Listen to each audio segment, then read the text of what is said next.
Steve बॅननला मोदींना भेटायचं होतं आणि एप्स्टाईन या संदर्भातली हमी देत होता असा दावा केलेला आहे पृथ्वीराज चव्हाण यांनी। एप्स्टाईनच्या एका ईमेलमध्ये मोदी आणि बॅनन भेट घडू असा उल्लेख होता। स्टीव्ह बॅनन हे डोनाल्ड ट्रम्प यांचे माजी सल्लागार होते। मोदींचा एप्स्टाईन फाईलमध्ये 2014चा संदर्भ आहे। त्यासोबतच पेट्रोलियम मंत्री हरदीप सिंग पुरी यांचंही एका फाईलमध्ये नाव आहे। अनिल अंबानींचंही एप्स्टाईन फाईल्समध्ये नाव असल्याचा दावा पृथ्वीराज चव्हाण यांनी केलाय। नाव आलं म्हणून गुन्हेगार नाही, पण तपास व्हावा असं देखील पृथ्वीराज चव्हाण यांनी मागणी केली आहे। मोदी आणि एप्स्टाईन मधील नात्याचा सरकारनं खुलासा करावा अशी मागणीही पृथ्वीराज चव्हाण यांनी केली आहे।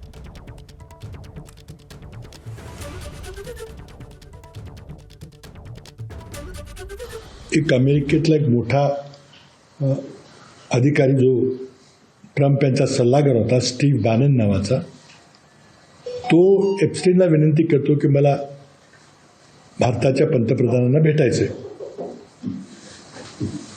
एप्स्टाईनकडून उत्तर येतं की मी प्रयत्न करतो की तुमची गाठ होईल का।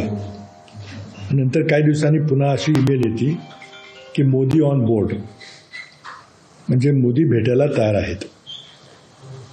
आता मोदींचं आणि एप्स्टाईनचं काय नातं आहे की जो एप्स्टाईन मोदींची कोणाशीही अपॉइंटमेंट घडवू शकतो, तर याचं उत्तर सरकारकडून मिळावं लागेल।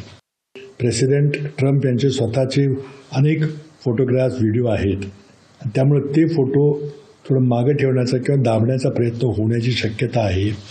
आणि ज्या खासदारांनी हे विधेयक मांडलं त्यामध्ये भारतीय वंशाचे रो खन्ना नावाचे खासदार आहेत।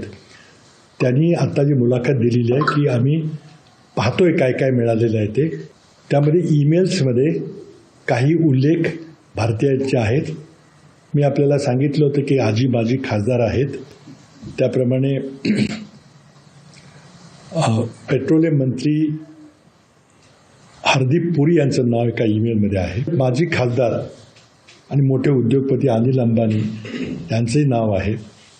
आणि एक अमेरिकेत राहणारे आरोग्यविषयक एक बडी व्यक्ती आहेत, त्यांचंही नाव भारतीय मुळाचे, भारतीय वंशाच्या एक व्यक्ती आहे, त्यांचंही नाव आहे। पण अजून फोटोग्राफ्स वगैरे काही कॉम्प्रोमाइजिंग फोटोग्राफ्स असे काही पुढं अजून आलेले आहेत किंवा अजून सापडलेले आहेत। त्याची आज रात्रभर तिथल्या अमेरिकन मीडियाच्याकडून शोध चाललेला आहे, भारतात देखील शोध चालला आहे, कारण ती माहिती सर्वांना उपलब्ध आहे, तुम्हालाही ती माहिती उपलब्ध आहे। आता नाव आलं म्हणजे त्यांनी गुन्हा केला का हे सुद्धा काही धरता येणार नाही। पण प्रश्न फक्त एवढा होतो की त्याच्याने ह्यांचे संबंध कसे आले। हा अशा प्रकारे त्याला शिक्षा झाली आहे 2008-9ला, म्हणजे हा गुन्हेगार आहे हे सगळ्यांना माहिती होतं। आणि मोदींचा जो संदर्भ आहे तो 2014चा आहे। माहिती असताना की हा एक विकृत प्रवृत्तीचा माणूस आहे, ध्येय व्यापार करतो, हे माहिती असताना मग मोदींची त्याची गाठ कोणी घालून दिली। तिथं हरदीप पुरी जी अमेरिकेमध्ये भारताचे राजदूत होते, त्यांचे नाव आलेलं आहे, पण त्यांनी काय यामध्ये भूमिका त्यांची आहे का हे सगळं शोधावं लागेल।